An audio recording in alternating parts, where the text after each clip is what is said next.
In a short time.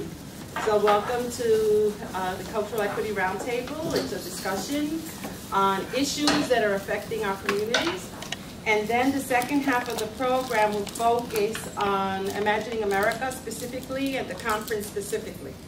Right? And in discussing the issues of the roundtable, one of the things that Randy and I and Lori and I have been discussing with others is what's happening on the ground, what's happening, what's this shift that's affecting community-based organizations, be they cultural organizations, social justice organizations, social service organizations. What is this shift and how one handles it? And what are the different ways that we as participants in our community, right? Because people divide higher education and community. Everybody's part of community.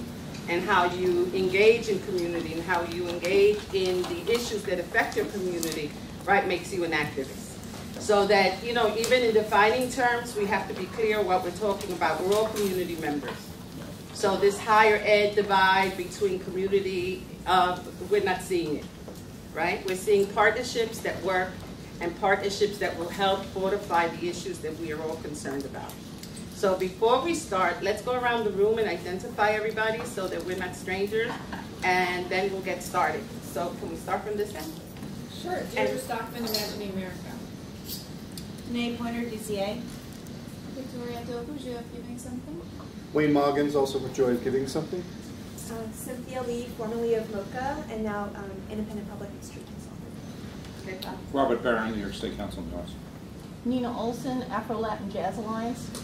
Margaret Salazar Porzio, Center for Institutional and Social Change. Yeah, I'm Kevin Bott. I'm with Imagining America, and I'm also a community artist in Syracuse, New York.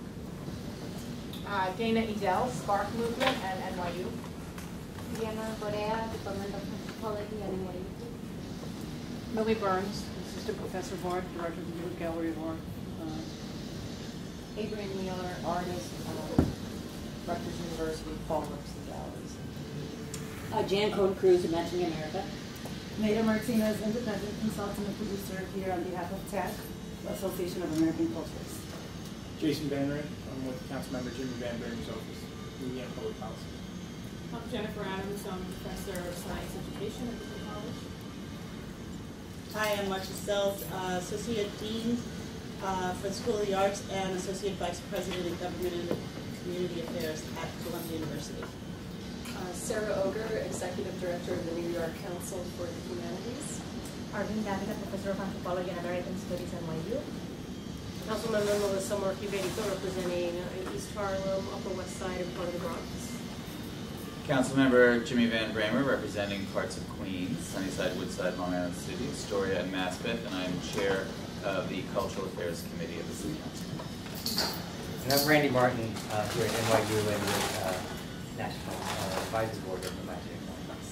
And I'm Marta Moreno, Vega, President and founder of the Caribbean Cultural Center, and I leave you with the facilitator, Randy. Well, thanks everyone for being here, and thanks to our distinguished panel. We really do just want to facilitate and engender and promote a conversation about what is a very complex set of issues that are facing us, and just to articulate three questions for your consideration. I think the first, as Marta said, is just how do we understand this shift in policy? How do we understand the parameters of this climate? What are some of the sources of it? What are some of the features of it? Second, what are the implications of this shift for the work that's happening on the ground? Who's being impacted? What are the terms of that impact? What's happening to the public infrastructure? What's happening to the infrastructure of community-based organizations and independent artists and members of the community? And then third, what do we see as the ways out and through this difficult set of conditions and circumstances? What are the possibilities? What are the alternatives? Where are the signs of hope? What are the important lines of coalition and organization? And how do we work through these difficult times together? So with those questions in mind, I turn it to our panelists. I don't know if you want to just go along and address those questions as you see fit, perhaps starting with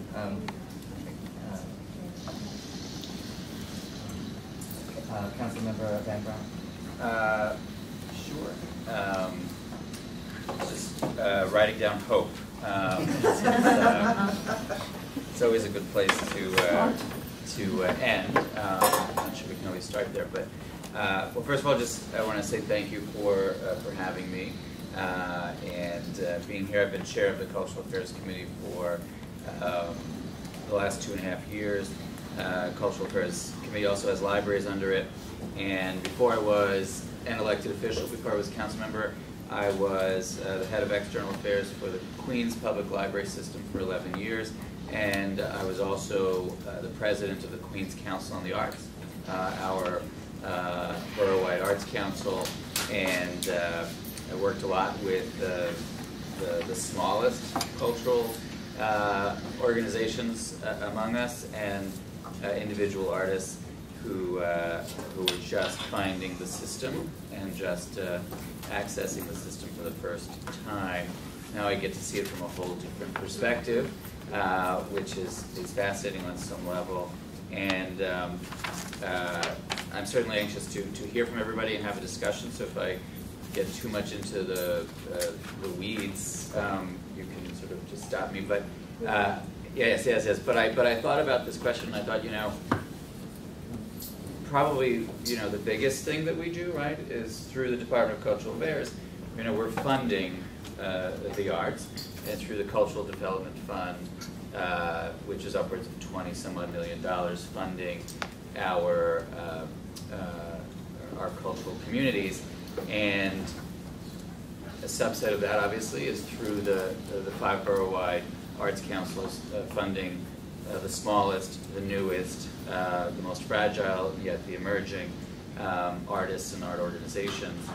And I think one of the biggest changes over the last several years, and this predated my becoming chair of the committee, but not by much, was creating this panel-driven process through which the funding would get allocated, and it was meant to depoliticize it, obviously, and pull it a little bit out of the political process and make it more of a sort of merit-based peer review process out of which the funding would be granted. And I think there are roughly around 1,200 organizations that apply for that funding every year, about 900 of which get funded.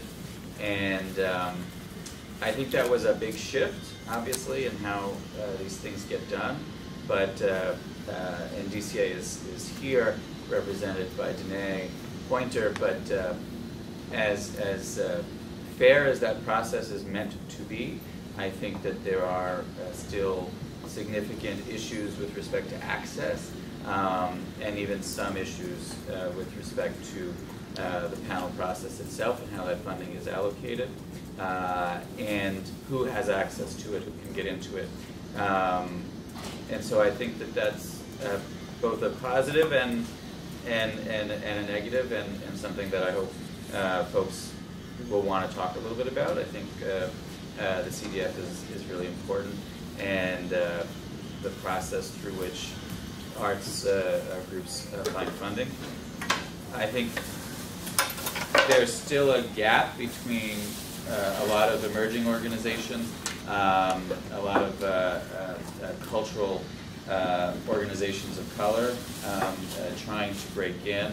The Asian Arts Alliance is doing a lot of really good work with the 13% and Growing Coalition, trying to break into this system and to try and create a funding stream. But one of the things that DCA looks for, and is really difficult to get through, is a history. And so if you're a brand new organization in an emerging community, and you've been fortunate enough to found a dance company or a theater group, and you want to get into this pie, which you are rightfully entitled to, it can be very difficult to actually get the funding because you don't have that history. And so we've never really quite bridged that gap of wanting new and then not being able to find a way to sort of broaden the pie and make it more fair. And I think that's ultimately the goal. that should be the goal of all of us, including DCA, and I think that's a really big challenge that we are currently faced with, and I think the borough-wide arts councils can be a great thing, and often are, and help bridge that gap, but they're not enough either. And I think, just very broadly speaking, and then I'll turn it over to my colleague. The truth is that all of us are, because we live in a time where funding for the arts is thought to be a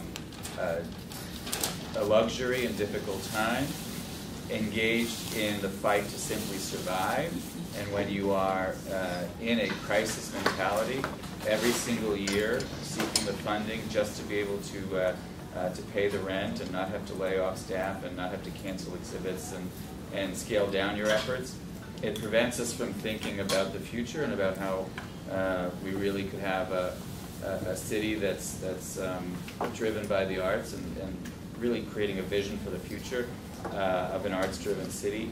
And so a lot of the organizations are really in survival mode, and I hope one day we'll get to the point where we're not there, and everyone agrees that we can't have the city of New York in the way that we want it without a very strong, well-funded, and diverse cultural community. And I think one of the reasons I'm here is to see how we get there. I would recommend, since we heard from one city council member, I'd like maybe if I could just leave it up to I want to ask. I like to listen too. You know, like I sit here and listen to. But I don't want to hear too much. Okay, so we'll go from the outside in. Yes, How's that? there we go. Cool. Thanks so much. Thanks. Hi. Okay. So, just in jotting down one of the things that Randy was talking about in terms of how do we, I think in terms of infrastructure. So one of the things I think about in terms of the potential for hope is that it is forcing all of us, whether it's higher education or cultural or social service organizations, to think about partnerships. And the challenge is, what are the levels and the depths of those partnerships? What do they look like? And particularly in the construct of this, you know, how are they, quote, fair and equitable in that sense? So just to give an example, what I do think that, and what I spend a lot of time at Columbia doing,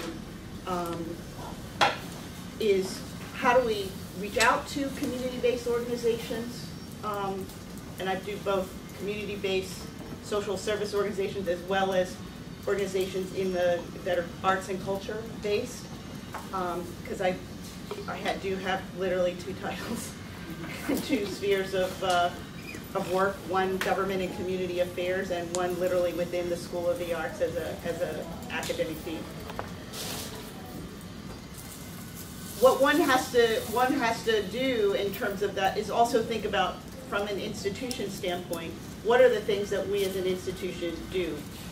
In most large research universities, like a Columbia, like an NYU, like St. John's, like Rutgers, it is research, it is teaching, and so how do we connect those missions, which are the key aspects of what we do, to our relationships and connections with schools? So some of that is what I, and the term isn't new to me, but sort of enlightened altruism.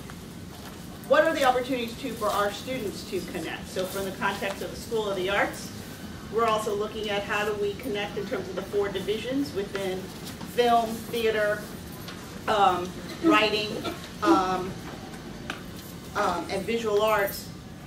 What are the opportunities both for our students to connect, whether it's through schools, through community-based organizations, which can also provide opportunities for programming for those organizations, where they might not need to look for that funding, or in terms of technical assistance, thank you, for us to assist community-based organizations in the development of their applications for grants, whether it's through city council process, cultural affairs, Department of Cultural Affairs, NEA, or private foundations. So I'll sort of frame that. I do think part of it is the requirement in terms of academic institutions understanding that we aren't in our spaces alone. We are a community, our faculty, our students, as well as how do you build those pipelines and connections to those outside who are not essentially, who aren't faculty, who aren't students, but how do you bring them into your institutions, but also how do we put forth both the kinds of human capital that we have as well as even financial resources that we have to partner with organizations. And it's still, there's still that work, but I'll stop there. That's what I do think in terms of it's forcing us in a lot of ways to think about how we partner and what are the levels and the depths of those partnerships.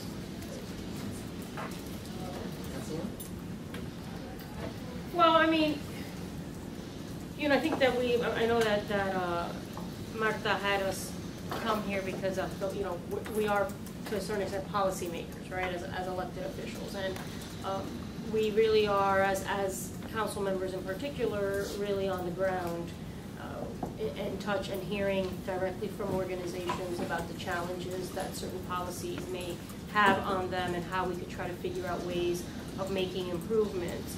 I think overall, and just sitting here looking at the, I've been sitting in a lot of the budget hearings, but this is one hearing I didn't sit in on for very long, but just looking at the cut, right, for the cultural programming this year that is being proposed, it's going to severely impact particularly our smaller groups.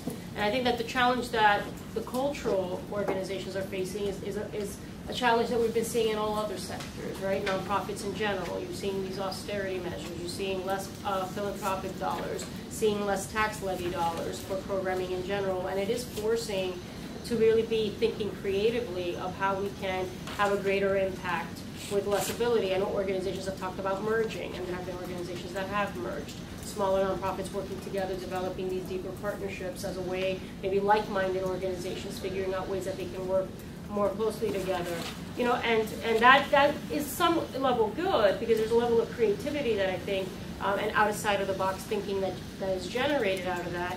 But as a city, I think what particularly, and I know that DCA is here and they're a partner, and I may have my particular views with regards to how I think this administration in general, may be approaching the way that money is provided and given. And I think that it really leans towards, right, the larger, more institutionalized organizations and those vibrant, smaller, to-the-ground organizations that are really doing the day-in, day-out work, really the vitality of our communities depend on it, are really suffering.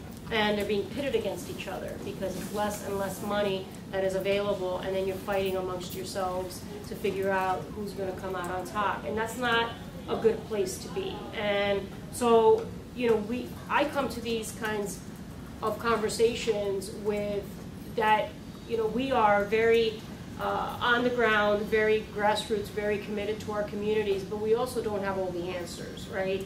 And we're genuine in wanting to really figure out how can we be supportive, right? I know that I get a lot of my organizations in my community, particularly cultural ones, that have expressed real serious concerns with the panel process and obviously the less and less money that is available. But we want to figure out how we can come out of these conversations with real positive approaches and recommendations of ways that we can fine-tune what is out there. And I am, like Jimmy said, very committed because the vitality of the city depends on many entities, but the culture is really a vital part of that. And there's so much wonderful stuff that is happening at the grassroots level that we need to figure out how we can continue to support. So there is definitely shifts in paradigm and shifts in thinking that are happening, which many of us may feel is not to the benefit of our organizations. So the challenge for us is what can we arrive at, and what solid recommendations can we walk away with? And that's what I want to say, is that we're open to that, and we're open to hearing and taking it back with us so that we can talk to the general body, other members of the council, and figure out what we can do to participate in that conversation in a productive way. I can be very vocal and very critical, but I also like to be productive and effective and be able to provide recommendations. So I will leave it there, and I appreciate everyone that has come here. I think this is a great group of people, and we have a lot of challenges to tackle together.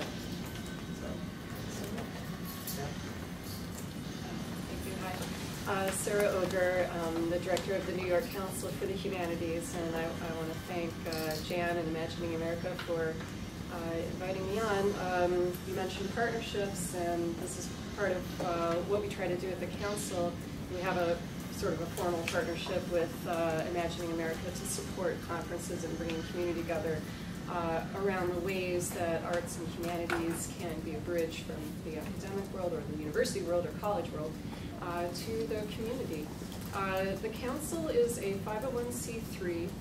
It is a statewide partner of the National Endowment for the Humanities, and it's the only statewide proponent of the public humanities. And this means the humanities where people live, work, and in some cases where they learn. But in a sense, all the community work that does not necessarily occur in the walls of the university, but rather is out. On subjects like history or heritage or identity, town hall style conversations, and topics of concern to all of our communities. So we are a grant maker, and we're also a direct services provider. We have, like every 501c3, experienced a lot of funding hiccups. Our chief source of funding is federal. The federal climate is difficult. And when you said policy, I wondered if you meant the eradication of policy. And really, I think that there is a policy camp and there's a non-policy camp. So our struggle is sometimes budgetary. We also had once enjoyed state funding, and that had gone away for 2 years, and we ask for it every year. We'll see what happens. When we received the first of our funding cuts, we had to make several strategic decisions that we knew would affect the field of the very community organizations that are in the room today. Our main decision was to drop, hopefully temporarily, a larger category of grants that we called major, about $10,000 to $20,000 a piece, and favored instead being able to cover the communities with smaller grants. We were a little bit worried that interest in our grant program might dry up as a result. I have to say, though, that even with a smaller minimum of a $3,000 grant, what's happened since the downturn is just a 25 to 40% increase year over year in terms of the applications that we're getting. And some of that might have to do with the fact that the nonprofit sector is sort of picking up where everybody drops off. If the government drops off, if private employers drop off, the independent sector, the nonprofit sector, is increasing. I think for a while you might have heard foundations talking about how everyone has to merge. You're a dance company, you're a dance company, why don't you guys merge? In fact, I think if you read the Chronicle of Philanthropy, the Chronicle of Higher Education, what's happening is that nonprofits increased by something like 50% since the downturn, and what people are seeing it as is an entrepreneurial possibility to further the work that they wanted to do anyway, only under a 501c3 heading. And the socially responsible business class is only going to add to sort of that spectrum of nonprofits picking up, precisely because life in the community has to go on. There has to be a center. People have to come together on something. They'd like to come together on their passion if it isn't to work in a hedge fund anymore. So I think that's part of why we're seeing a great surge. Plus, everyone is turning over every stone. We're one of the stones. Please consider us a stone to turn over. New York Council for the Humanities, nyhumanities.org. Give me your card after this. And the other thing that we're hearing from communities is that in addition to cash, sometimes moral support is important. Sometimes direct services. We've had a speakers bureau since 1983. This is scholars who will go and talk to your organization, your audiences that you gather on some topic of interest of theirs. That when we curate these and we put them out. That program booked up in 4 months. We always make more available every year, no matter how much cash we have on hand, in the hopes that it will attract something from private donors and keep it going. But that's where we're already at that point where we've gone over budget and we have to keep trying to give out these direct services. And similarly, reading programs and library programs, all of these are literally flying off the shelf. There's a shelf in the office with things on it going. It's part of the design, and now that the things are gone, it's kind of a problem for how the office looks. But I did want to say that, you know, I think that the communities are where things are happening. We came very close to having Hurricane Irene right here. Instead, we ended up asking for federal money for the Catskills and Adirondacks. We gave out $1,000 grants to 30 different organizations, some of which had been literally washed down the river, or the children's books were out on the lawn. That could have been here, that could be Queens. Actually, some of the shore did get a little messed up. But I think it also shows the importance of having certain central pools of money that are for disaster, that are for aid, and that these places in Slate Valley, they said, they got their $1,000 from us through the National Endowment for the Humanities, first federal money that they got faster than any other FEMA or state money or second round of state money. Meanwhile, the Jeep dealership was in shambles. The museum was going to open in 2 weeks. So I'll leave it at that, and I hope we're going to have more questions and discussions, and I want to hear from you all too. Thank you. All right, thanks. I'm an anthropologist, and I do work on cultural, some work with issues of cultural equity in my own work. So I usually interview people like you guys instead of, so I'm delighted to be in part of the conversation because as a researcher writing back, speaking back, Marta asked me to speak for 5 and 7 minutes. As a scholar as I am, I actually prepared a paper. So I'm not going to read that. So I'm totally improvising. I had very neatly and beautiful things to say, packed into 7 minutes. But instead, I'm just going to address 2 questions. The shifting paradigm. I think that the number one thing that really emerged from my work has been this kind of obsession with creative work, right? And the kind of creative culture, creative work, creative classes. Creativity is like totally fetishized, right? And the idea of that culture has this kind of economic dimension, but I've seen that being accompanied by a shrinkage of how we define creativity. So that what we've seen is kind of emphasis, especially from Richard Florida's work, that the Rocco Landsman quotes liberally, is very shrink idea of kind of professional classes, people that are, particular sectors, not others. And I talk a lot about what I call barrio cultural creatives, to really highlight people that are not necessarily trained, but that are central to cultural work, right? And the idea is, how do we reevaluate? I mean, I think that the number one issue that comes up in terms of what needs to be done is expanding definitions of value, expanding definitions of how do we account for cultural work and cultural workers, so that we don't continue to sort of look over the bulk of the people that are actually sustaining communities, right? And I've seen this particularly in communities like El Barrio and small communities where we see that these definitions impact the kind of tax incentives and everything, right? So you see that bigger initiatives that are more institutionalized and get funding, but then local institutions linger because of that disengagement, in terms of what accounts for and how do you improve in terms of boards, numbers of staffs, professional training. And the other thing that's happening, and I love to quote Julian Brash's book, Bloomberg, New York, is the kind of professionalizing and corporatizing of government too, right? Because then there's the other segment. I was actually talking to Sara and learning that actually she has been at the council for a while, because when I was doing my work, I learned that a lot of people working in the arts are coming from the private sector more and more. It used to be that people in the arts would go into funding for the arts in city level, and now people are there's a pattern that sort of echoes the kind of privatizing trends, the kind of corporatization of government. That also means that you have greater reach between communities and the people that are funding or managing or administering a lot of the monies. But so the reason why I also go back to this kind of notion of barrier creative work is because I found that indeed, because of the unemployment and this incredible recession, a lot of people, particularly people with some cultural capital, as in students sometimes, they turn to cultural work, right? Cultural work has become this expanding space for informal work, more and more. So that also means that, and what I found is that barrio creative or barrio cultural institutions at the community level are the ones that can channel those workers.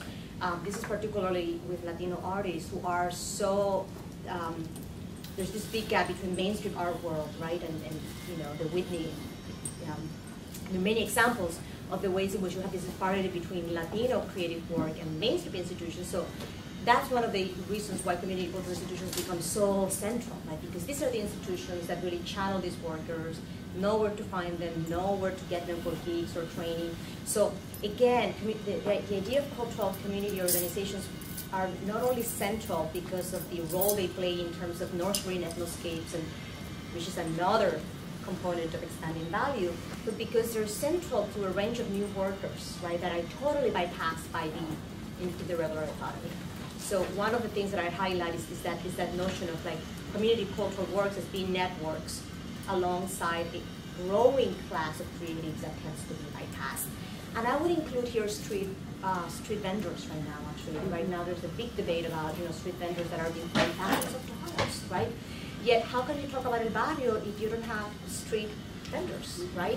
I mean, so how do we account for the value that this, right, that more informal work create that are not regarded as creative or are regarded as cultural, yet are central to an identity or place of a particular neighborhood? Can we think of funding groups that do great programs that don't have the number of staff required to complete the grant, right? Questions like that, right?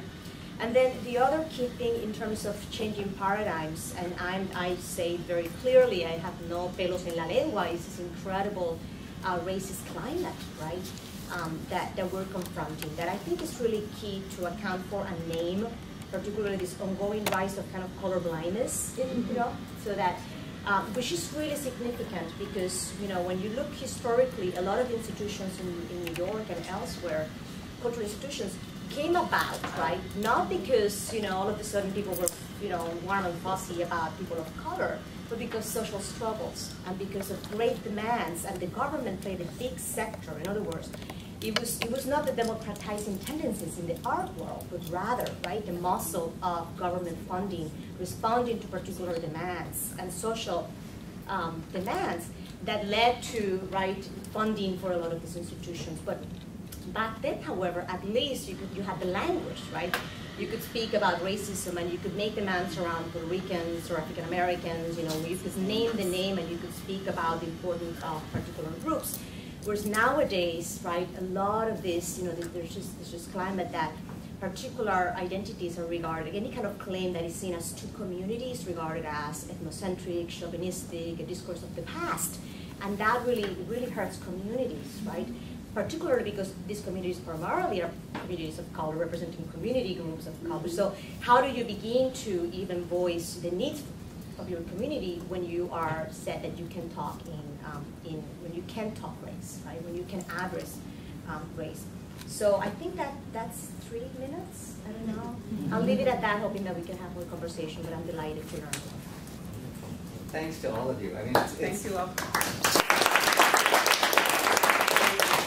It's wonderful, I think, to get this rich array of voices and to hear enacted something of the question of what's happened to the relationship between public and private sector. And I think, you know, we're at a curious moment where, you know, we hear on the one hand that we're supposed to do more with less, and then we also hear that we're supposed to do less with more. So to say, when we think about some of the redistributions of public funding, you know, it's interesting that questions of taxation, right, are very difficult to raise in this, even in the context of this conversation, and therefore it's almost as if those scarcities get naturalized. So I wonder, maybe the panelists might just want to have an opportunity to respond to each other across you know, the divide and the different perspectives that you've offered. Yeah.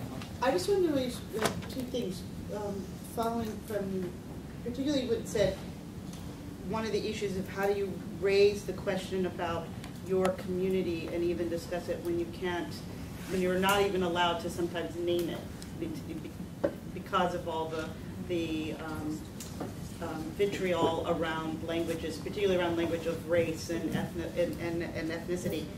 But I also think what is key when you say there are now people leaving the private sector going into the cultural sector, I think that is true. We need to, as communities that create art, or communities that try to sustain arts and culture as well as the humanity of our communities, we also need to claim that as we do drive the economics. We do, and we need to claim the language of economics and business, because we can show the big numbers beyond even taking out Broadway, taking out large museums. In particularly our communities, when I think, El Barrio, and you think even parts of Harlem, culture, art, are the business, along with both in terms of tourism, but that's the money. And so we need to begin to claim that language and figure out how to use it, not only in the context of taxing, because you're right, we don't always get the tax incentive because it is thought of as an aside. But where would tourism be, I know for Harlem, if they weren't driving the buses up, around in the neighborhoods? And now we're just beginning to get people to get off the bus, and as we've called it, the sort of safari tours are ending, where people actually get off and actually spend money in the community. But we have to own that language, as opposed to just, we're bringing arts and culture. It is a business. It is a business, and that's not a bad thing. And I do think within cultural communities, we get worried talking about we're somehow we're negating our art, or we are not valuing our art if we talk about it in money terms. I do think we need to own that language and begin to see how we can make it work for us. And I do think that's where not only partnerships, where partnerships make sense, we do have to think about how do we make also that money piece work. How do we remove the stigma of the arts being a luxury when it is part of the economic engine, when we say it represents the greatest representation of who we are as a people and as a nation? Because my group is the Afro-Latin Jazz Alliance, and we're fighting the battle because the Latino contribution to American jazz has been neglected and omitted from the official telling of the story. So right then and there, I'll never forget years ago when I was working at the Raíces Latin Music Museum, and I looked at the NEA and I looked at the categories for music, and I was like, well, we're not chamber music, because it was salsa. We're not opera. And I turned to my boss and I said, they don't even have a category for us. And so we had to apply under folk arts, traditional folk arts. So on a national and a local basis, the terms haven't even changed and caught up to the reality. I say to people, wake up and smell the demographics. 1 out of every 6 Americans is Latino.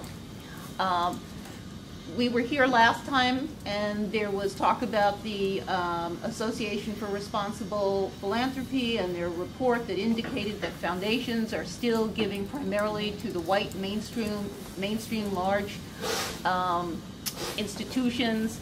There was another report that came out as though it was a source of pride that foundation giving to Latino groups has remained stable.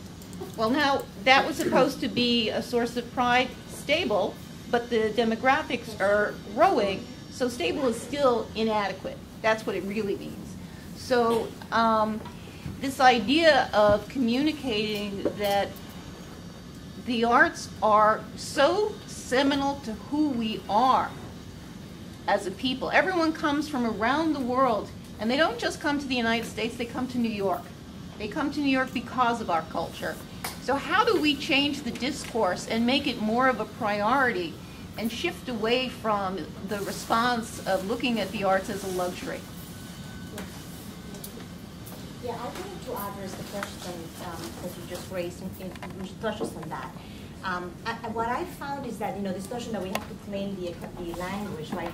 I think it's important to realize that like Black and minority and Latino groups have never had the luxury of arts for art's sake. Right. So we have been at the vanguard of neoliberal trends. You know, before it was fashionable to make money out of culture, that's how our community is, right? So I think that it's important to sort of acknowledge that, yet that didn't quite pay off for us, right? So I think that that's why it's important to add considerations of racism, because irrespective of how you do, and whether you sell yourself or you don't sell yourself, right?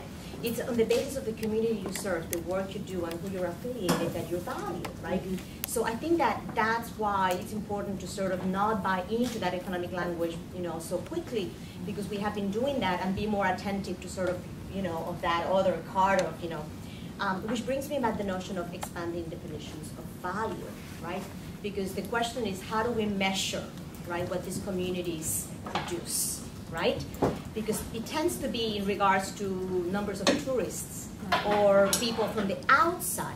But how do you measure the internal work that these work communities do, right? In terms of sustaining infrastructure, providing spaces for leisure, and that's the key thing, is that there's the tendency to totally fetishize value in regards to tourists. But the whole kind of internal, and that's so the value that's is based on who we serve from outside rather than who we're serving internally. Which is on value, you know, the priceless, as the credit card. But we don't get the credit, but we're not even getting the credit in terms of the value that is brought to, quote, New York City by bringing tourists. That's why I say in terms of claiming the language of finance and economics, because we aren't getting that credit. Other places are getting that credit that, okay, you know, if we think in the larger context of the large CIGs, they get sort of bigger chunks, as opposed to when you look at where are also dollars coming to a community. When people say New York City, they don't always just say certain parts of, they don't always say just New York City and land in Times Square. They go to some distinct areas that define us too as a city. And I mean, that's writ large, but we don't get, I think communities of color don't always get the value, get to benefit from what's generated. Yeah, I actually wanted to address the how do we change the view of culture and the arts, and I often talk about this, and I believe it very, very strongly, that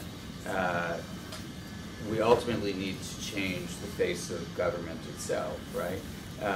And how do you do that is you have people who ultimately push the envelope and run for political office themselves. And I say that whenever I speak to arts groups all over the city, we often, you know, can change the political discourse when we change the people who actually sit at the table. And if people who come from the arts, who have created art, who know its intrinsic value as well as its economic impact, if those people are actually at the table making the decisions, we'll do a lot better than what we currently have. So, and a lot of artists, you know, and I understand, look, a lot of people don't like politics, and there are a lot of good reasons not to like politics, and to be disdainful of politicians, right? And like, I get that, but on some level we have to be engaged, and we have to do it, because there are a lot of us who have run for office, and there are a lot of reasons why we run for office, but I myself, you know, representing a district in Queens, and we'd love to have buses in Queens one day, bring tourists to see our wonderful culture. At least you've got a bus. They may not be getting off it, but we don't even got a bus. But one day we'll have a bus that'll show everyone the wonderful cultural offerings in Queens. But you know, I know that as a gay man, and as one of only 4 openly gay men in the council, only 4 gay people in the council, that, you know, when we're at the table and we're helping make the decisions and create the policy, we're there making sure that things are going to get done right. And we need, just like I'm someone who worked for the public libraries for 11 years, when the topic comes up about libraries, I will never, ever back down. Because I know, and as someone who was president of Humanities Council on the Arts, that's my job. But we need more folks from the cultural communities to actually get involved civically, politically, and yes, run for office, which is not for everybody, to be sure. But if we had, imagine, you know, a city council that had dancers and people who come out of creative arts and actors, you know, those people might have a very different take on the budget and on policy than folks who maybe they've gone to the Met once or twice, but that's the extent of their appreciation of culture and the arts in the city of New York. And also, I mean, and also to add, I'm sorry, just to, you know, also just in terms of taking over boards of philanthropic institutions, you know, being put in those positions of decision making where people that are going to be looking at a wider perspective. I know that there is some creativity really being generated right now. I know that there has been some sort of an association or coalition formed between the Ford Foundation and some other philanthropic entities that are seeing arts as an economic engine, particularly in urban centers. And there's a lot of investment that's going that way. We're benefiting from it in El Barrio. I know that there's a major project that we're doing, which also is historic because it's getting a lot of philanthropic dollars, but it's also challenging the view that government has about how housing, for instance, and arts and economic development can all work together. We're building out of a decommissioned school, and it is finally happening. All the funding is now in place. You know, we're building live workspace for artists, 95 units. To get the subsidies from the City of New York through the Department of Housing, Preservation, and Development was onerous because they've never done a project like that, right? To them, every unit that was built, because it was live and workspace for artists, on average was higher to build in terms of cost than just a unit of housing, right? So it was not fitting into their typical mold of what subsidized projects they gave money to. So it really forced them to kind of think outside the box, like how do we make this project work?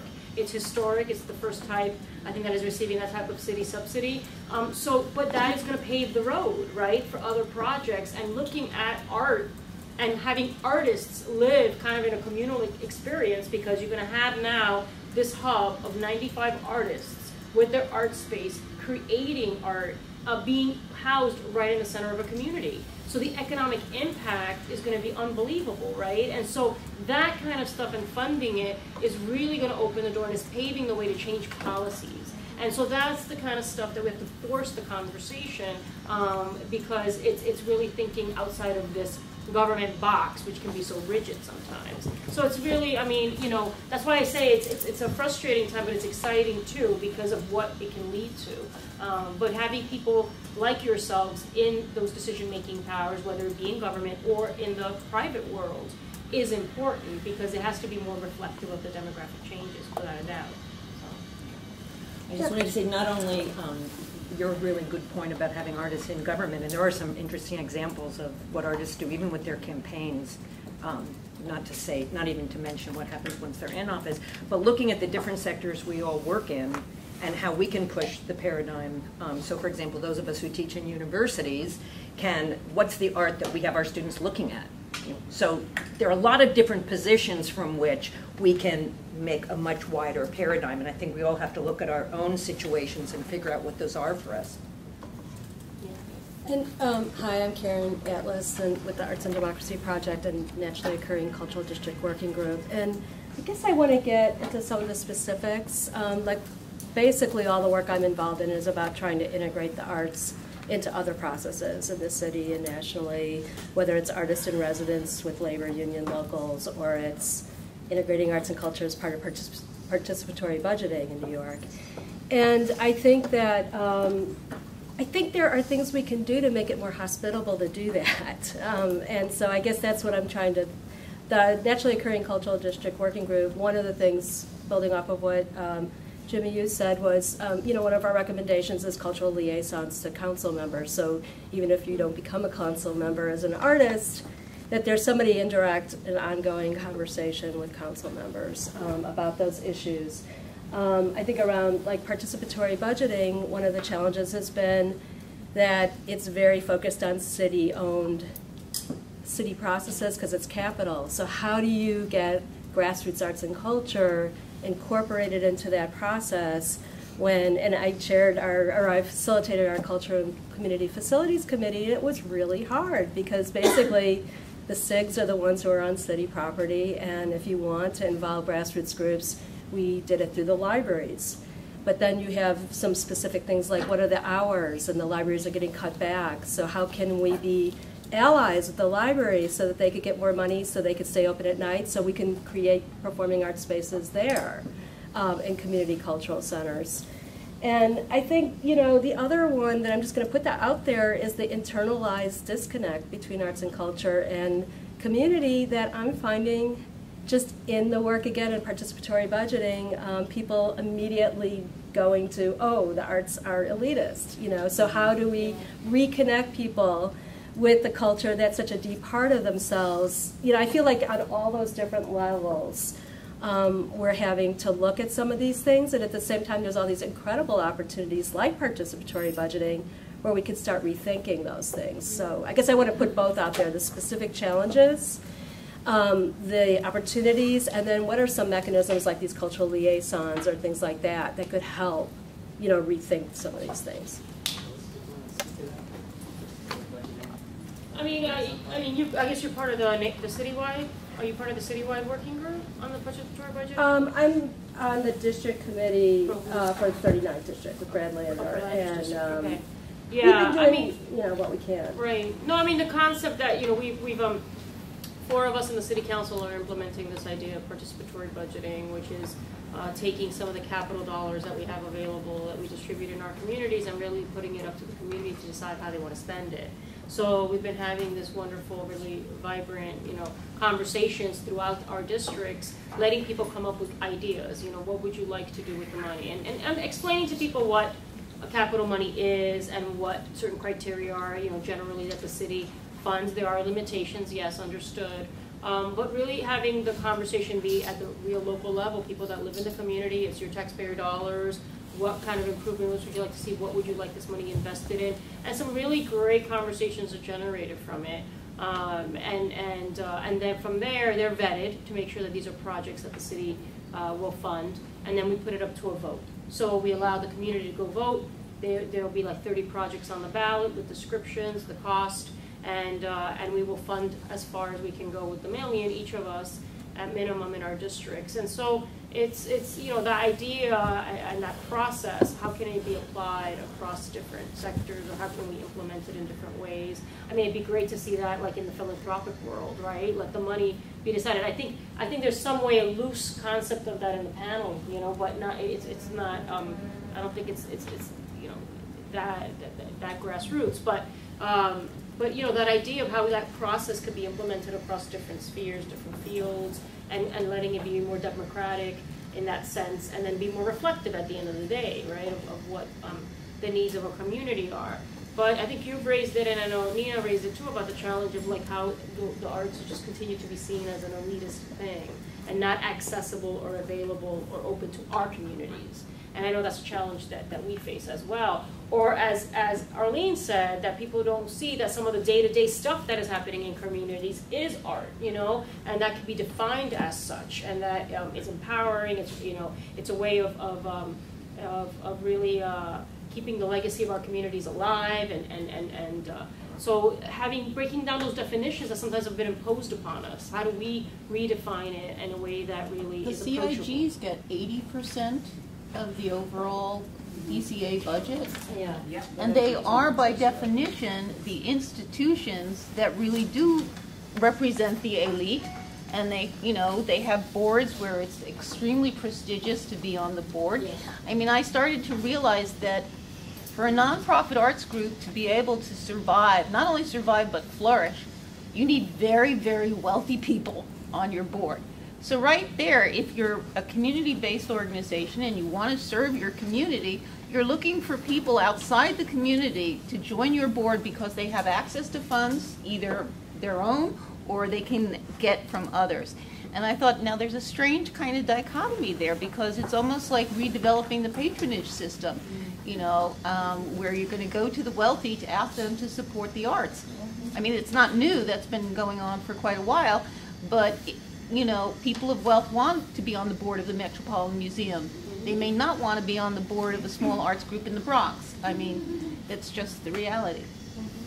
Well, I just have, something brief, because I'm kind of an outsider because I'm from science education. A lot of the work that I've been doing has been in informal science education, where we're really looking at that formal-informal connection. For me, what seems to be missing from the conversation is, like, where is the K-12 schools and education in this? I feel like we're losing a whole generation of students just because of the assessment-oriented climate. Arts education does not exist in the schools at all. Science education is still minimal. I know that there's a movement called STEAM to bring arts back into STEM education. It's in the informal science world, but it's not quite making it into the formal education. So I guess I just wonder, like, how, and I know I like the notion of partnerships because that's what we worked with for a long time in informal science education, but how do we bring the K-12 schooling back into this conversation? I know it's hard with the assessments-oriented climate, but that's one way I think of connecting communities to arts, and so that kids that are in schools, they feel connected again, because these ways of knowing are not being acknowledged in the school building, these ways of knowing through dance, through music, through the visual arts, and we're losing generations of students because of that, and that's my biggest fear. So I just wanted to know, like, where does that fit into the funding stream? Where does that fit into the conversation? You know, and because I really was going to say that because of what you said. How do we eliminate this very real perception of elitism, right? And the only way to do it is through art in our public schools, right? And arts and ed in our public schools, because, for example, I grew up in a working class family in Queens. We did not go to museums. You know what I mean? My mother was a cashier at a supermarket, and my stepfather was a janitor, and as much as they might have wanted to do that, that was not really part of what we were doing. And how do you then create young people who then grow up to be bigger people, who've done art, right? Who can appreciate it a bit, and by and I know there's some school programs, and there's a very nice man who means to do well there with the DOE, but is that Kelly? No, it's King. King, right. And but the truth is, it's being starved, right? I mean, it's absolutely being starved, and it's being killed off, and so generations of young people, and who's in our public schools, right, in the city of New York, right? People of color, for the most part, and people who don't have great amounts of money, by and large, right? Not 100%, but and so we're robbing the future, and creating a world where only, you know, the wealthy, the middle class, the well-educated, you know, experience art, produce art, and that's just so tragically wrong on so many different levels. So I think it's a big conversation, as you well know, but it's really about having a public school system that has art, right? That has at the very top of it an appreciation for teachers who teach in music and dance and the creative arts, and not having this metrics-driven system where principal who's asked, you know, if you could hire a music teacher or you could hire a math teacher, right? What are you going to do? And it's just been a brutal system, as you know, because the music teachers, the art teachers are being cut because kids aren't being tested on how well they can sing or dance at the end of the year. They're being tested on math and science, and it is a brutal, brutal race to the bottom for our kids, and then it has wide ramifications, you know, when you just blow that out into the future. And a lot of a lot of it, just to give ourselves a little credit too, you know, is that a lot of the cultural programming that is happening in schools is coming through money that is supported through the individual council members. That same money that we get attacked for all the time, and I tell this to every group that I meet, you know, you guys understand the value of the discretionary monies that we have available, because it really does help our community-based grassroots organizations and the work that they do. And there are those who continually want us to give that up and give it to who? At whose discretion? This administration that has deprived access, you know? So, you know, we have to keep that in mind. So a lot of, I know that a lot of schools in my district get some level of cultural programming because I'm able to give a small grant to the Caribbean Cultural Center that then goes into the schools and does programming. So that, you know, that's also, I think we could say that probably very limited, the cultural programming that is happening is due a lot to your taxpayer dollars being reinvested through the office. Can I just give one example of that, because it's really important. PS 111 in my district is a school that serves Queensbridge and Ravenswood houses. It is one of the toughest schools in my district. I went in, they have a beautiful dance studio that they converted years ago, but they have no teacher and they had no programming. And the principal showed me a stunning dance studio that you know, the most experienced ballet would have wanted. And they said, we don't use it because there's nothing here. And so I gave a $20,000 grant to Alvin Yaley, which now does and has artists in residence at the school, and they are teaching young children ballet, and it's a terrific program. So, but we're just scratching the surface, right, on some level, in being able to do that. And in that case, you're dependent on the council member wanting to do that. Well, I think what they need to recognize more, and research has shown that arts helps kids to focus. Yes, absolutely. Marta, and then Marta? Yeah, I think that, I thought Nina was getting to it, and in part Arlene and Marcia got to it. The discussion of redistribution of money. Because if 78 or 80% of the money in the city goes to a small group of organizations, and 900 has to share a very small pot, there's a question of inequity. And there's a question of how do you change that process that distributes that money? And that was the point of the report. The distribution of money is in question. How do you, if you have $1, how do you equitably distribute that dollar? And how do we approach that issue? Is that a legal issue of a class action suit on the city? You know, how does one deal with distribution of funds? And these are public funds, right? So that, you know, we can get into the argument of private funding.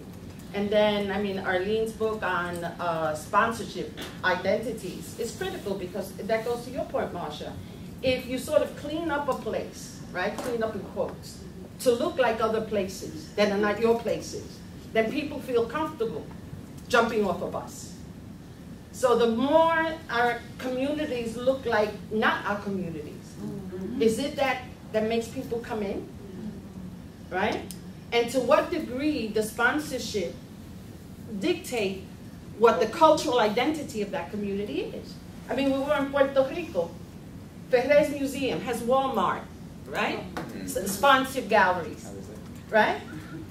But the Met has Movado and Women's Wear Daily, you know, so it's the quality of who sponsors, but then who dictates what is created. And that's ultimately the issue. Who dictates what is created, right? So I think that, you know, the issue of redistribution, and also at the higher ed level, you know what I mean? Because I think NYU, Columbia have a responsibility of how they distribute their monies because they're in communities that look like us. And what is the responsibility of Columbia and colleges like that that own so much real estate to the communities they're in?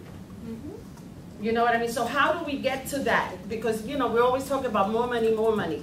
If we're not seeing more money, the existing money has to be looked at differently. Marta, very quickly, whatever happened to the issue of distribution that I remember was raised by the Cultural Equity Group a couple of years ago, and then the recession seems to have dampened that discussion, but I remember there was a pride. Everybody got scared. Right. Because ultimately groups said, well, the little money we're getting from the city and state, if we stand at City Hall steps again, might disappear, and we might disappear. So everybody got frightened. Even to the point that an elected official sent a letter to the group saying that they would be defunded. That was not me. No, it was not the people present. So that, let's be very clear, the advocacy piece, when you're being sponsored by the people that are, you're biting the hand that feeds you, is an issue. I just wanted to make 3 quick points. My name is Marta. I run an arts organization based in Red Hook, Brooklyn. I also teach here at NYU and LAU. What I wanted to say something about the point about the arts in the schools. One, that we serve multiple low-income communities across Brooklyn. The arts are not at all seen as elitist in those communities. For the students we work with, they are often seen as the only viable career they can think of, That it seems a lot more real to them to do that than a lot of other choices. There's a real broken contract about why students think they should even stay in school. I mean, they can't afford to go to college. They don't think they can get a job. Why am I studying something that I can't make any connection with to my life? And I think a lot of the work that the artists do is make those relevant connections, whether we're doing arts in a geometry class with a design project or using spoken word poetry to make some connection between politics and why their communities look like that. So I also want to say there's a financial impact to that, which is it costs $76,000, $78,000 a year to keep a kid in jail or keep a person in jail. And we're killing all the after-school programs. What are we supposed to do with all these young people who could be learning job skills? I also think the nonprofit sector could be one of the best places to train young people, but we don't have staff time. We don't get, if we're small, we can't manage these huge grants that take, a whole staff just to manage a HUD grant or something else. A whole staff just to write one. But if we could somehow be supported so we can get paid to take on and train, we would love to train a bunch of the young people that come through our programs and put them to work. That's exactly what we're about. But we need help to do that. And there was one other, and I appreciate that there are inequities in our cultural funding system. I totally understand that. But I also really feel that it's sad to sort of see us pitting the cultural sector against each other when I think it's an and. It's great to have great institutions. It's great to have grassroots institutions. I think there's another bigger question about scarcity and public funding that we're not looking at. And that where are all the there are resources. New York has got a lot of resources, and where are they going? I mean, in my neighborhood, they're going to a stadium. And the schools are in dire need, and all this money, and they're ripping up the roads. I can't get home, and the schools are dying around the stadium. So I have questions about bigger decisions about how money is invested. I mean, so.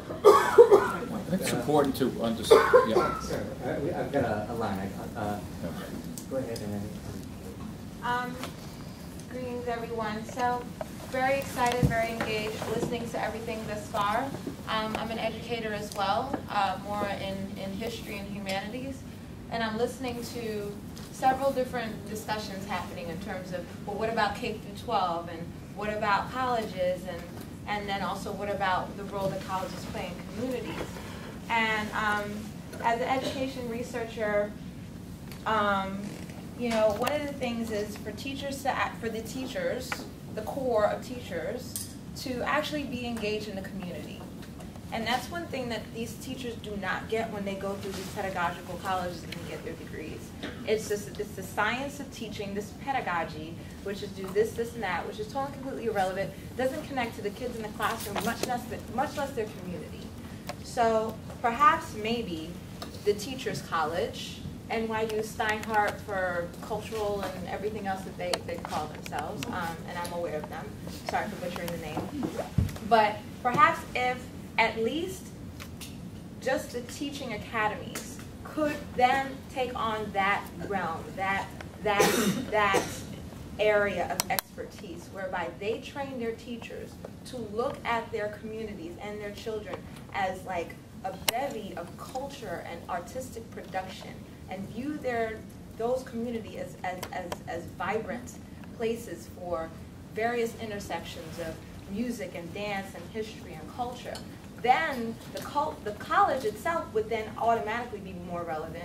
The teachers would also be more relevant, and the students and the community as well will be reified, feeling like, wow, I am quote unquote legitimized by this teacher, you know, by proxy, who was trained at, you know, NYU, Columbia, Harvard, City College, whatever. Because I mean, I graduated from, you know, I got a master's degree, and it didn't, and it's only because my professor trained me and listened to me and what my passion was in terms of culture was the reason why I went on that path of really, you know, researching what it is for a teacher to really reflect back and go into the barbershop, go into the park, go into everywhere in that community and really build that bridge. I mean, Dewey has done this research like 100 and something years ago, and people think that like education is still rocket science. So that's just my take on this whole thing. Yes, I'm Heather. I'm from 1% for Culture. We're actually trying to address this issue of why we are underfunding culture in the city. And I had a question, but I also wanted to share some information that I have, which is we did a public opinion poll, and people do value culture in the city. We did with Global Strategies Group 400 registered voters, and 82% support an increase in funding. About 57% think we give 5% of the budget. 82% think we give 1%. 82% support this increase. 57% said 56% said they pay more taxes. I mean, it's really incredible data. So people really see the value of this. But I had a question about how do we address this as a job sector? I graduated from this university here, and I have lots more years ago than I want to say, and I have a lot of friends who are incredible and could never find jobs in the cultural sector at all. And then I went and got a serious degree at Columbia in policy, and then it's easier to work, but this is a job sector, and we talk about job creations, and the president talks about green jobs. This is a job sector, and how do we start to talk about this as a job sector?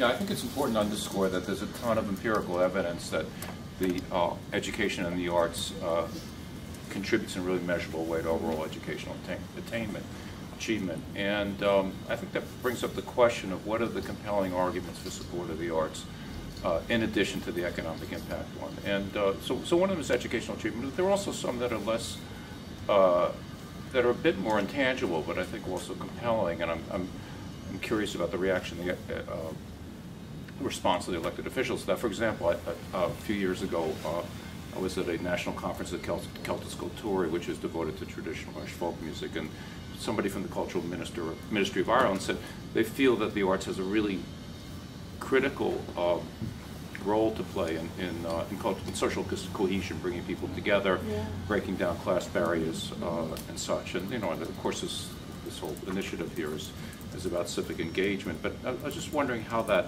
plays as an argument in addition to the economic impact, because the economic impact and the multiplier effect of stuff has been used so often. I'm actually curious about that, because that was the point I was raising about how do we change the conversation so that it's not only about profits, cents, numbers of tourists you're bringing, but rather about all of these other, which include those two items that are central, right? Cohesion, but could go on if we use our imagination. It's also an issue of value, and Thorsby has written some really great stuff about that. The economist writes about the arts. So the value has a number of different meanings beyond market value. But anyway, but it goes to what Arlene was saying too, in terms of how do you redefine what is the value. I think here in New York City, at least in terms of the conversation about, on a certain level of the conversation about art and its value, and we're a large community, you might get a few more people who will say, yes, it's a great opportunity in terms of arts connecting to the schools. What we haven't done is, how do we also shift it so that it isn't always have to be a conversation about the metrics of it?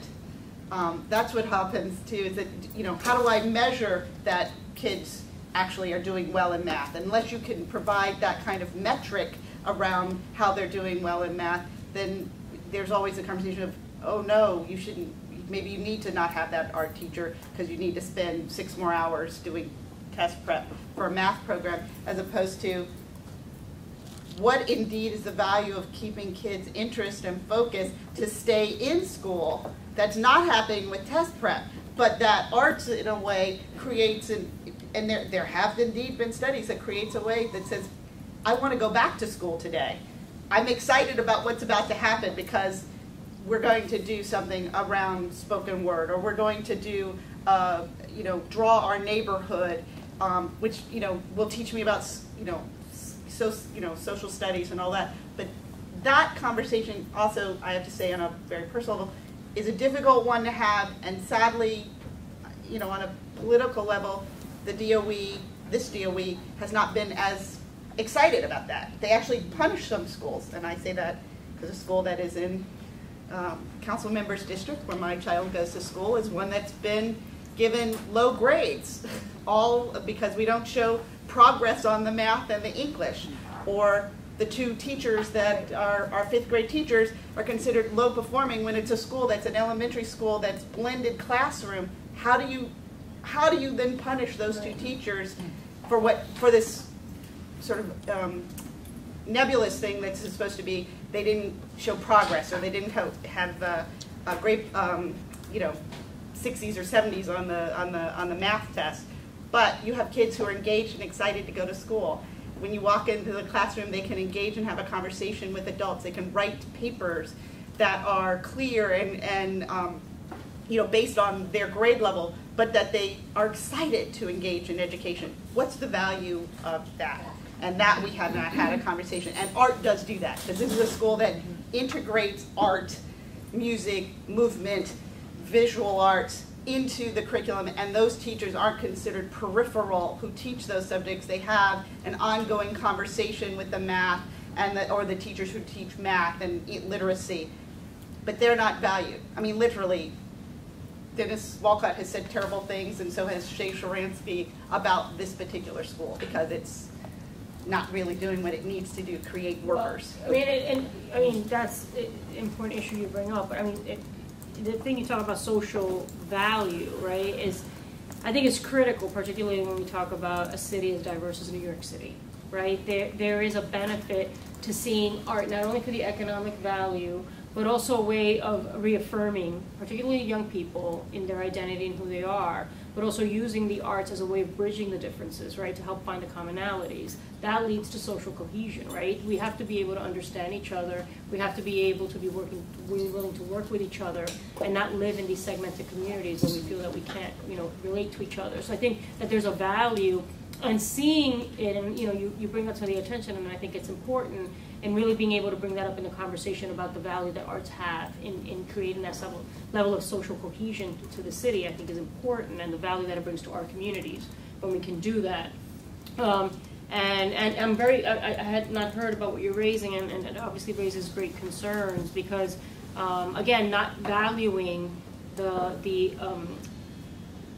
benefit, personal benefit that young people have by being exposed to the arts or different creative ways of thinking, and just trying to impose this one cookie cutter approach that it's only through how you score on a test that really validates your accomplishments. That's obviously not a good one, but that's the ongoing challenge we have with DOE, constant battle. But I think you raise a good point. So how do we lift that, Marcia and Melissa? How do we lift that as one of the primary discussions to put forward, right? Because there seems to be a narrative lacking, right? A counter-narrative lacking that talks about the value. We probably have to keep telling the narrative, too, of the successes of both individuals and culturally writ large, so that it becomes comfortable. I mean, and we have to be comfortable in saying that, and not, I think sometimes even in a cultural community, we feel as if we can't speak to that because of the feelings of people thinking about arts as being elitist, but maybe also in contexts of historic contexts of how arts have impacted communities, bringing that up, as well as I do think institutions like Columbia and NYU and City College and St. John's and all of this higher ed also has to speak to that, because we do have bigger voices in some respects, at least to be able to say, not only because of what we do, because even higher ed has to in some ways even justify what do you add beyond the sciences, beyond health and medical that people understand very easily, but sometimes arts and humanities are difficult. I think we have to speak to that. Here is the value. This is how we as define our humanity in terms of providing this kind of an education to our generation, to our children. And maybe we can stay with that question of, what are the politics of changing the conversation? To what extent is this a rhetorical strategy where we have to actually come up with the different narratives and different arguments? To what extent is it a question of political mobilization? So I thought I heard some questions too, our representatives, like what are some of your thoughts on some of those internal dynamics, and what are the things that you would find helpful in terms of mobilization from the base, and what are the kinds of approaches you can take inside the chamber? Yeah, well, I just wanted to say one thing that hasn't been said, but I think has been alluded to, is one of the things that's priceless about the work that I see in schools is the self-esteem that it develops in the young people who are involved in whatever art program it is. And if people can get up and dance or sing or recite poetry or produce a piece of art that then gets put on the wall and your name is on it and other people see it, it's very, very dramatic in terms of developing self-esteem, which I think is really important in terms of success in school and then success in the future. And that is not something you can quantify, nor are there really good metrics for it. But to get to your question, nor is it something that I think that if I went into a budget hearing and said, this is about the self-esteem of the young people who are in our schools, I wish I could say that that would be really well received, and they would be like, yes, Jimmy, that's great. No, we want kids with good self-esteem, so we're going to give another $50 million to culture and the arts in the city of New York. And you can see the post headline now. Yeah. And I respect the people too much in this room to lie like that. That's just not how it goes down.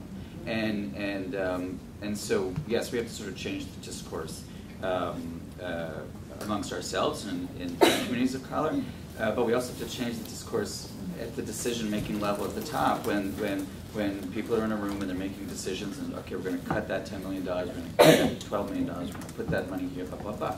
And the only way that we win there, I believe, is political pressure, right? Is to have people in the face of elected officials all the time, en masse, and making the case, and numbers mean a lot to politicians, and I think that's how it gets done. And you push and you push and you push and you push, and someone was talking about the absence of race in the discourse, and I would say the Asian American community is, to me, sort of out front on this in a way. The 13% and Growing Coalition, I get visited by them all the time, 2 or 3 times a year, reminding me of how many Asians live in my district and of the Asian American organizations in my district that would be worthy of funding, and encouraging me to fund those organizations. That is a good approach. That is a very, very good, strong approach, coming from a position of strength and not weakness, and delivering a message. And that's how we're going to do it, because I'm going to go in and fight for culture and the arts, and yes, even equity. And there are people far more powerful than myself who are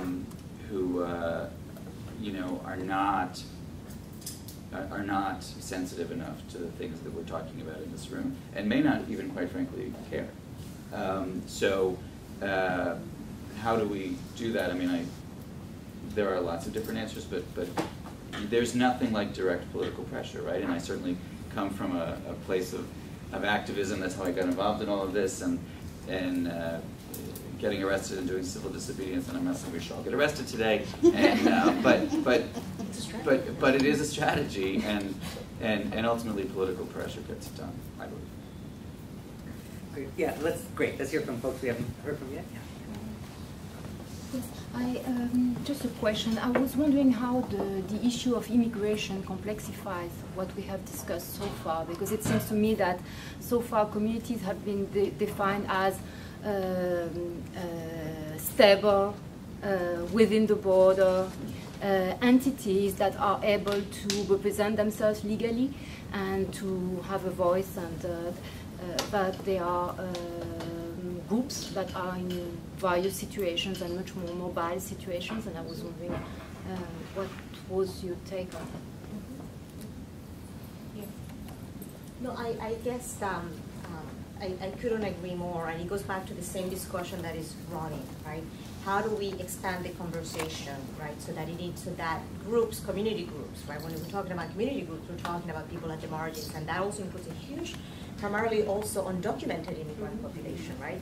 That also are the most marginalized because they don't have access not only to the mainstream institutions, but oftentimes, right, to the more kind of non-for-profit, right, the ones. So those are the ones that, you know, also how if we limit our definition of culturally funded institution and worthy of promotion to very narrow conventions, right, we're going to leave out a whole group of people.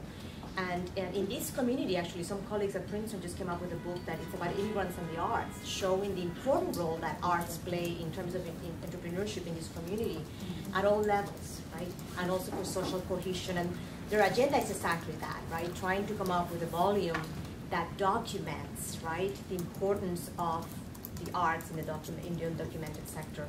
But it goes back to education. You know, I was thinking of what you said. It's like self-esteem. How about if you talk about it in terms of retention, right? That you could measure, right? But again, you know, we go back to having to measure the fuzzy, warm things that we all value and turn it into numbers, which is not always necessarily easy to do.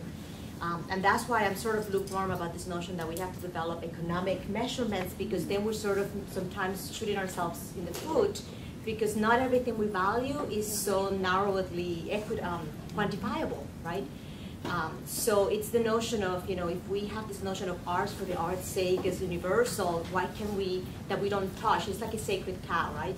Or there's something called quality that's out there. Why couldn't we, right, have some intangibles also, right? Like community, and that we begin to, and you're laughing, you're like, I can see some of you like, this resonates, right?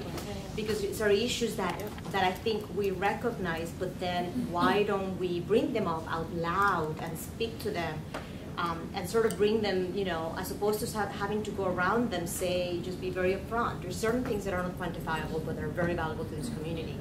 I don't, you know, so the question again to the council people, right, the people that are making these decisions, would that then fly if somebody comes very authoritatively, you know, with that same argument and saying we just really care about this and we don't care if we can measure it? Well, the thing, I think the reality also is that a lot of what impacts everything we've been talking about is that, you know, we have a change in administration, right, every 8 years in this case. Sometimes.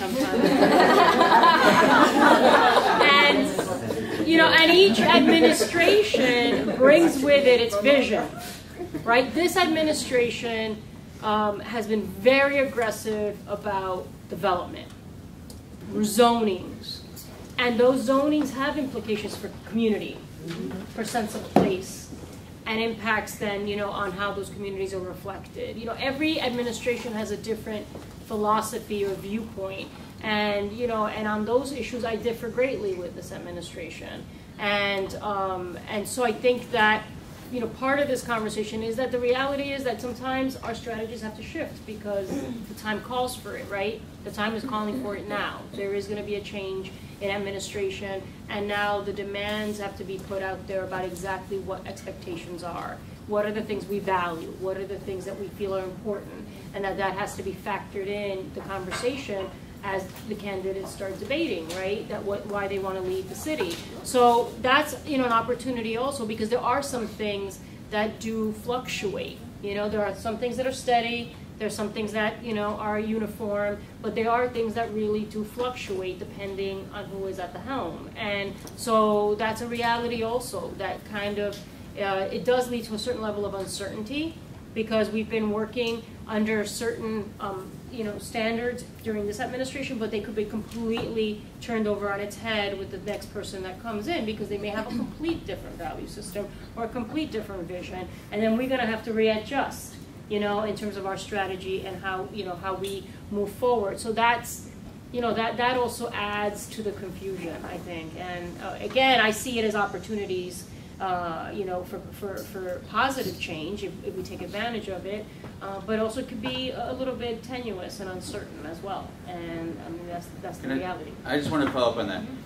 The opportunity, I think, exists insofar as if there is a new opportunity to elect a mayor, and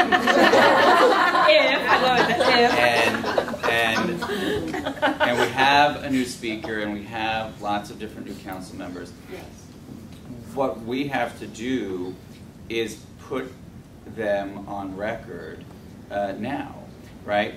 When I ran for office, I had lots of different organizations sit down with me and say, okay, where are you on this? Where are you on this? Where are you with this? Where are you this? And then they made endorsements based on that, and lots of other factors as well. But few people, if ever, ask, what is your position on funding culture and the arts, right? What have you ever done for the cultural community in your district? What is your competencies when it comes to these issues? Do you care about libraries? What have you ever done for libraries? You know, or would you vote for a budget cut that would decimate libraries and close libraries? What would you do if you were in a position?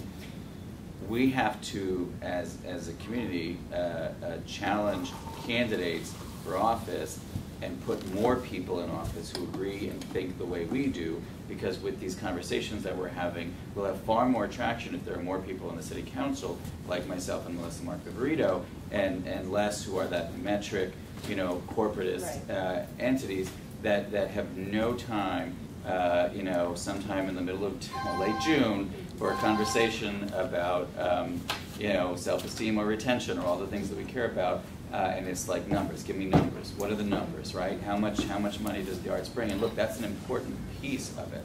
But we need to change the way we do business with respect to culture and the arts and nonprofits. And we have to take the opportunity to question people before they get in office, and then hold them accountable once they do get in office on these issues. Some of us, I mean, we may have to be stepping out soon just to let you know. Yeah. So why don't we take like 4 more comments, and then we'll give you guys a chance to wrap up. Yeah, great. One historical precedent that seems relevant to this conversation is the Works Progress Administration and Federal One, and I followed it pretty closely since 2008. There was a lot of discussion about a WPA, a Federal Writers Project, Federal One for the 21st century, and I think Senator Lautenberg currently has a bill in discussion. So I wonder if that has been a conversation. I see a lot of heads nodding, so if that has been a conversation that's taken place in any of your circles and what you think about it. Seems as, you know, if we're talking about a grassroots campaign, that's something that we could mobilize a lot of interest in. And the WPA was something that not only put people back to work, but changed the discourse in America in a lot of ways, rediscovered America, redefined American identity. That was in 1935. This is 2012. It's a very different identity, but I think we need to do that again. So I wonder if you have had those conversations. Let's collect a few comments, and then we'll give you guys a chance to. We're changing the conversation, and I think this is a good point to do so. I wanted to pick off on what you said, and also what you said about the values and the larger thing that we're here for. Talking about values, probably it's better to call them fears, because that's what we're up against in this room, right? It's the fears of what makes the law that has stop and frisk, having how many thousands of young Puerto Rican and black kids stopped all the time. It's the fears that generate why we, people of color organizations, are not getting the funding that we need. And so if we try to rearrange these values, these fears, and say, okay, why is all this money going to the military and to the cops and to the laws that, you're going to go to jail? All these things that will are funded and able to put more people in jail, to stop and frisk more people, right? There's all that money that could go into that. Why don't we put that money into, like you said, things that give people self-esteem, right? How come we can't switch that around? I think it's my point of view is that we need to be talking in this room on a higher level, not just about how good the arts are, but what we are up against in the budget that takes all this money to do these military things to our community. Why can't we recognize that we can move towards a culture of peace, a culture where we value our culture, instead of having, like in Arizona, forcing them to teach their values, their culture to us? Why can't we switch that conversation to say that if we teach our kids what our values are, and also teach Americans what our values are, that we can have a much more peaceful culture, perhaps even more prosperous culture, less militarized culture, and therefore, of course, militarized have an impact globally. So I think we need to start thinking about how do we look at this larger picture, who gets next elected, what's the agenda we want them to follow, and therefore count John Liu if he's got a chance anymore, I don't know. Why can't we bring Black and Puerto Rican values and culture to him? Because if he's really running, if he's going to make it, why can't we be doing that? Why do we say Black 13% and growing is a good thing when they're active because they only get 1%? They just won 2% because they've been working 20 years. So why can't we all join them? Like I'm trying to join them, get the arts into all their social service efforts. Why can't we all join them? I mean, can I say, Let's just take two more comments and then we'll let you guys have the last word. Did you want to speak? Okay, that conversation kind of shifted. Well, I also think that just New York, all of New York and our history loses if we kind of take away the arts as the brand. I think over the past 20 years it's become a corporate brand where New York is really the cultural art epicenter of this nation on many levels. And I think I forgot how to do the math since I went to Columbia, but it's a huge value of, of the books if we don't allow to have this brand equity have a value. I think more than, self-esteem, it's that the arts inspire this knowledge and creativity and more participation and democracy. So the question is, do we really want a pluralistic and fair democracy? And, do we want to, as this think tank continues to come together, continue meeting and expanding the sectors that we kind of connect with, and maybe kind of do some sort of thinking around, is art a public good or is it a country club? I had a ton of comments, but I just want to kind of focus in on arts as a potential for entrepreneurship. We talked about the job sector and development, and I think it does extend a little bit beyond the self-esteem at a young age does build identity, it does build a lot of those qualities, but 20, 30 years down the line, can that same, child who have these talents and skills be able to produce something that is not only recognized by the community, but also valued by themselves, and they can live off of it? And I think I would just like to, I come from business and philanthropy, so you guys shoot me now, but the conversation that, the conversation shifted at some point, and I really think there is a lot of value to bringing the arts back to education, yes, but also training, being able to train individuals in creating their own businesses from that, and how that builds community, and how art and design goes beyond just appreciation, but it is all a part of creating. It is a part of the business community itself, and a part of infrastructure, and so many different things. I consider myself a designer. I design programs within philanthropy. I design businesses, and I look at that from an artistic and creative perspective, and I just hope that we can talk about art beyond some of the limitations that we have been talking about. So maybe we can. I just wanted to piggyback on what Melissa's saying, because I think a lot of times as small organizations, we have to respond to that, the guideline that what we do has to generate a certain amount of money, you know, in the community or whatever, and that we then have to like handle those metrics. And I think that something that there are studies out there that talk about how when a community, a neighborhood has the creative organizations clustering and being part of that community, it draws energy and connects with other parts of the city. And that is where we get the innovation. And that is what drives the overall city economy.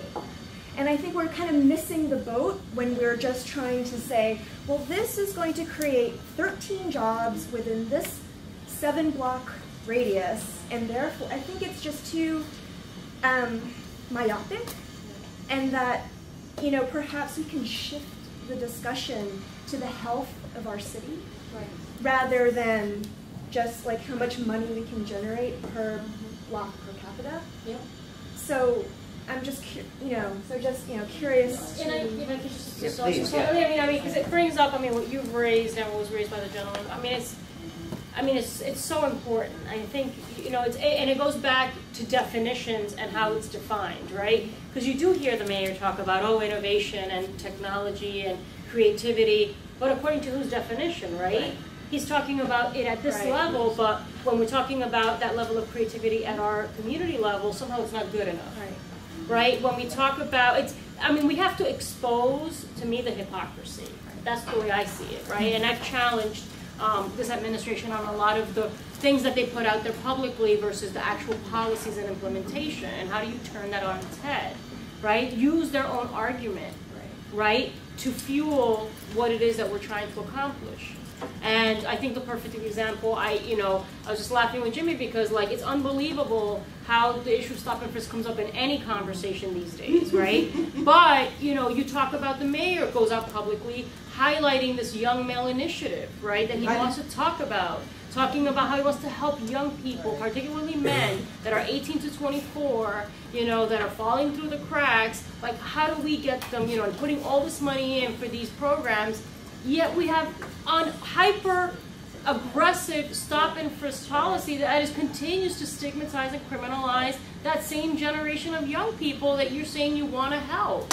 There's a real discord, right, between that. So we have to be able to use their own arguments, for the benefit of what you're trying to accomplish. So yeah, we hear about technology, innovation, creativity.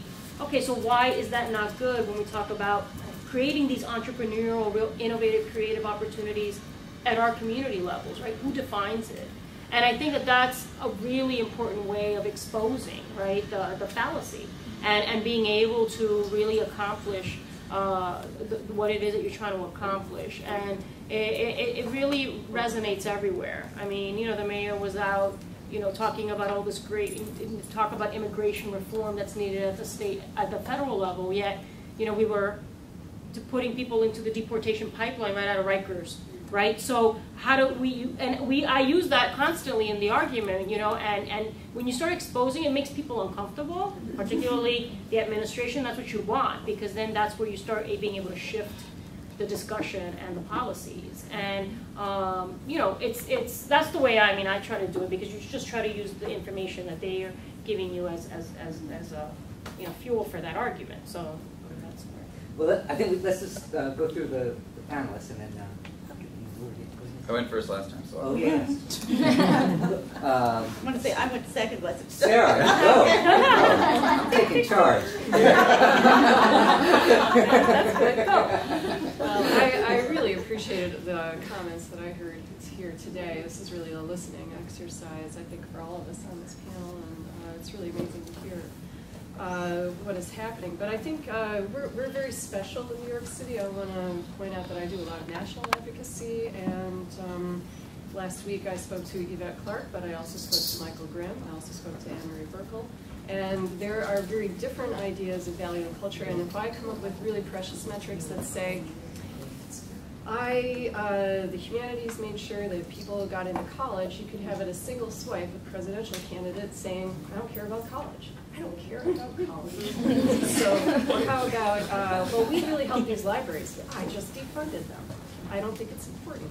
So there are very large macro concerns. When I said policy, I don't mean at the city level. You guys do great policy. There's sort of like, there are those who would throw policy under the bus. And Rick Santorum actually said he doesn't care about college. Doesn't care about college. Yeah. Right. So sometimes the sort of finer case that you can make, a values case, there are large elephants in the room of values.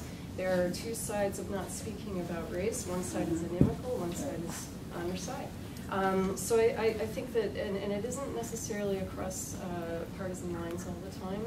I think there are a lot of people on the education, the K through 12 side, that are pretty disappointed with STEM. Certainly humanities people, it should be STEAM or something, are, and you know, and I speak to people in Congress, and I'm afraid to say this, but they say, this is a really great case. Oh, even the governor's office. This is a really great case. I think this is wonderful. You guys are doing everything. Can you redo this report, but without any words or pictures? Just I get that. I need this report. I need all this set of data, but I don't. If you could just have no words in it and no pictures. Just numbers? I guess. I mean, I could put something like that. I mean, speak in mind. But and that comes from OMB at the federal level and policymakers at the state level, and they don't really mean it exactly like that, but that's how it sort of came across after the meeting. I said, is that really what we just heard? So yeah, really something about metrics, infographics, graphs, charts, whatever we can do. And you know, I've heard from another person who basically just said, you know, in this sort of lesson of like, don't fear the data, create data. Said anything can be data if you collect it long enough. This gets back to history. We need history. We need you know, comparables year over year of something. But again, the danger is being like, if we say we helped retention in AmeriCorps, and then you have somebody that you're talking to who says, I don't care about AmeriCorps, and I'd like them to go away. You know, that metric and that sort of set of work isn't. So anyway, I thought I'd mention those things on a larger level as well. Yeah, I love that. I love that. Anything can be data if you create it long enough. That's awesome. Anyways, thank you again for the opportunity. I really learned a lot, and I guess I just want to wrap up by saying, bringing a couple things. The issue of equity and scarcity that was brought up around the issue of how to lobby. I don't know if it's appropriate perhaps to have one or the other, right? Why can't we just do both? Because it seems to me what we have, this notion of distribution actually to me is really key, and it's like this huge elephant that we're like stepping around. And to me it's like, I mean, I don't know, perhaps because I'm not academic and I'm not in the arts, but I don't see it as a sacred cow. I don't see it as something that we need to step around. I see it as really polarized, a polarization in the cultural realm that has been sanctioned by legislation, right?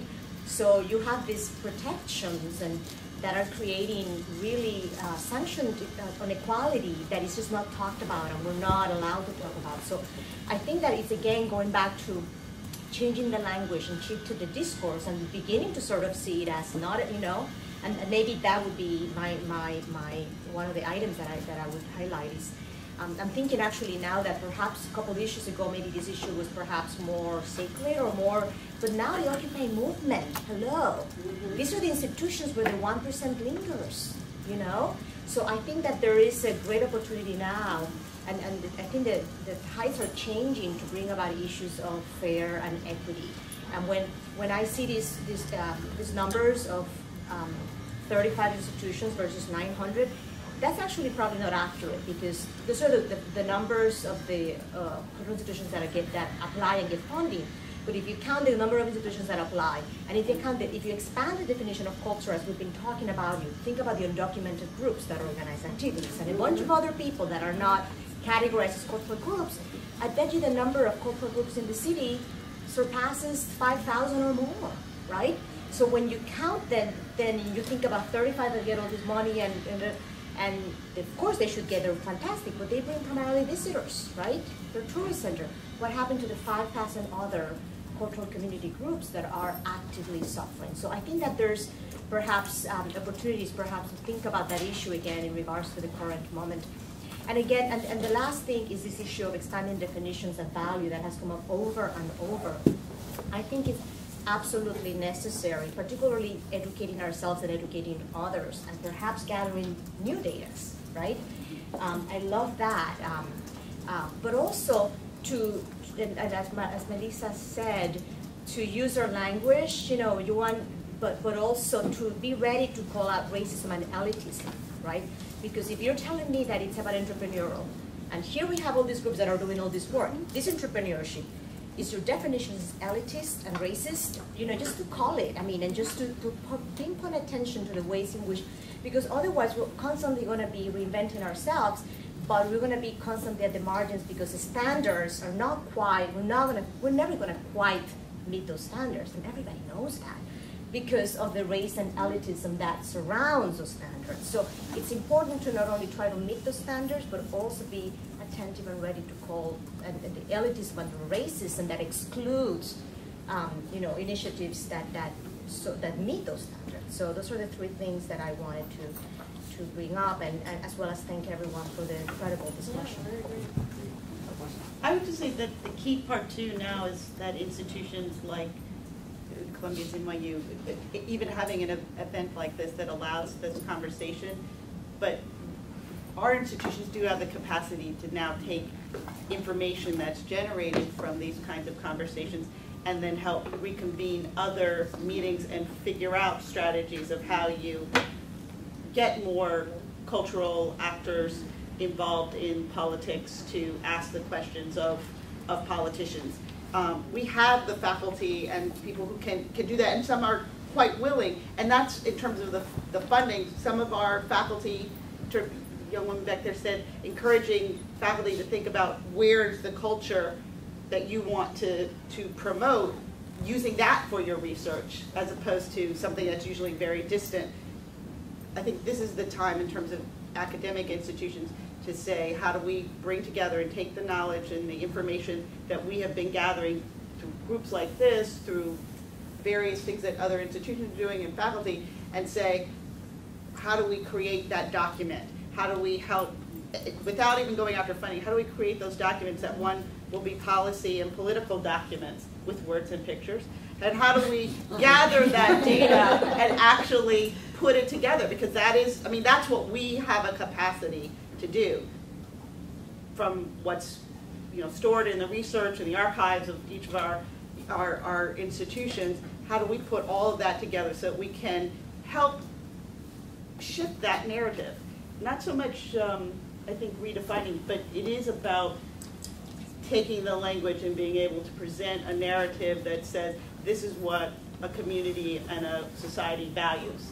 This is what we need to get to the goal so we don't have more prisons, and that we support schools in a realistic way, or that we lead to arts and culture that actually values human beings, as opposed to, is it just an entertainment? It's something to do to get people out of the house. So I think that's important for our institutions to do this, but not just to let the conversation stop here, to gather the information and put it together so that it can be used in concrete ways. First of all, I just want to say thank you for inviting me and for having me here and for allowing me to hear so many different people.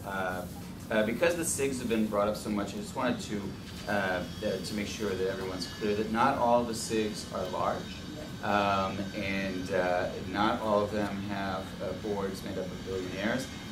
If folks went to Jamaica Center for Arts and Learning in Southeast Queens, they would know that that's not true. Obviously, most of them are very large, but not all of them, so let's be clear about that.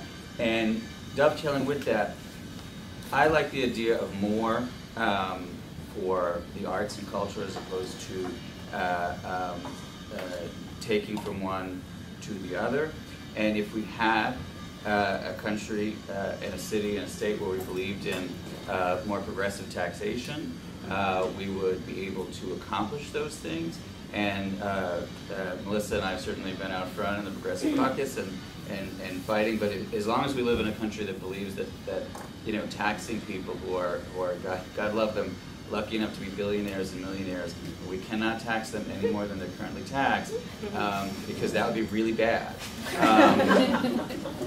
Then we're not going to have all of the things that we need, and we're not going to have a place that's made up of, you know, institutions and people that share the values that we do.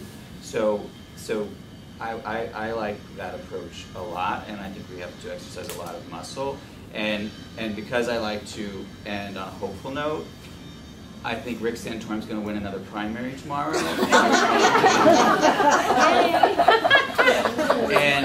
and you know, you talked about the situation in D.C., and it's true. There's some really, really scary people who are in Washington, D.C. Not so much New York State, but oh, we've got a few. We've got a few. But seriously, I mean, you know, it's not a very political event, but like, you know, we can only hope that Rick Santorum is the Republican nominee, and that Democrats and people who share our values, and not all Democrats share our values, I want to be clear, I know that, but that we get a Congress that is more representative, and at the end of the day, we have got to, both on the local level, the federal level, every level, elect more people who share our values, and if we do, then we will be further along on the way and have a government that's more responsive to the political pressure that we never, ever can let up in exerting, and I think that's a path, at least. Maybe not a likely one, maybe not an easy one, but a path to getting to where we want to be. No, already has spoken before. Thanks so much for our panel. Let's just take 5 minutes to do our yoga exercises or whatever, and we'll come back and have the conversation about the Imagining America. Oh, you didn't. I said his name. You said, I don't believe us.